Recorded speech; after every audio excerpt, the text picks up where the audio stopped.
নমস্কার, আমি অর্পিতা চলে এসেছি নতুন একটি রান্নার সাথে। আমার চ্যানেল বাঙালি রান্নাঘরে তোমাদের সবাইকে জানাই স্বাগতম। যখন নিরামিষ দিনে ভেবে না পাই কি রান্না করব, তখনই কিন্তু এরকম একটি রান্না আমার সেদিন মাথায় চলে এসেছিল। তো রান্নাটি খেতে দারুণ ছিল, কোনোদিন অবশ্যই ট্রাই করতে পারো। আর হ্যাঁ, ভিডিওটি শেষ পর্যন্ত দেখার অনুরোধ রইল। আশা করছি তোমাদের ভীষণ ভালো লাগবে।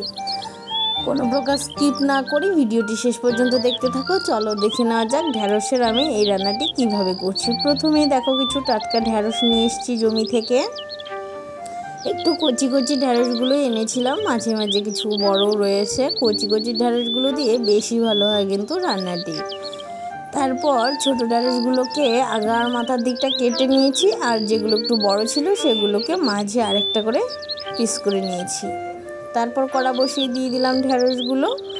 কোনো রকম তেল বা কিচ্ছু ব্যবহার করিনি, কিন্তু শুধু কড়াইয়ে দিয়ে দিলাম ঢ্যাঁড়সগুলো। দিয়ে তার উপর দিয়ে দিলাম সামান্য পরিমাণ নুন ছড়িয়ে, দিয়ে নাড়িয়ে চাড়িয়ে ঢাকা দিয়ে দেব।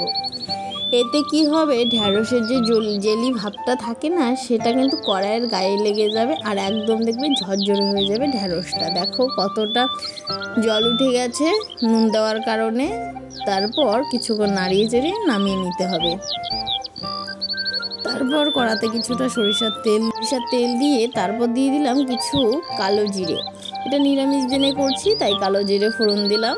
তারপর ঢ্যাঁড়সগুলো দিয়ে দিলাম। দেখো ঢ্যাঁড়সগুলো কতটা ঝরঝরে হয়ে গেছিলো। তারপর দিয়ে দেবো ওতে সামান্য পরিমাণে হলুদ গুঁড়ো। নুনটা কেন দিইনি বলো তো, কারণ নুন দিয়ে আগে থেকেই তো ভাপিয়ে নিয়েছিলাম, তাই নুনটা আর ব্যবহার করিনি। শুধুমাত্র হলুদ দিয়ে কিছুক্ষণ নাড়িয়ে চালিয়ে নেব, এতে কিন্তু একদম ভাজা ভাজা হয়ে যাবে।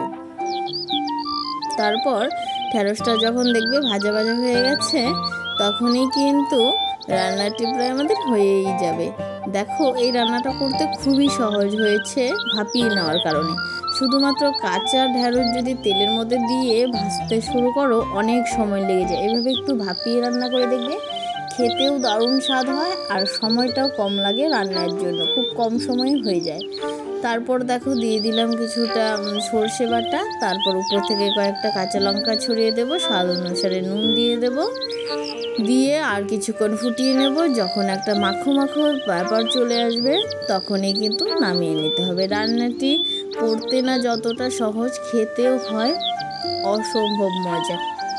কোনো দিন অবশ্যই ট্রাই করে দেখতে পারো। আজকের জন্য এই পর্যন্তই, দেখা হচ্ছে নতুন একটি রান্নার সাথে। ততক্ষণে সবাই ভালো থেকো, পাশে থেকো।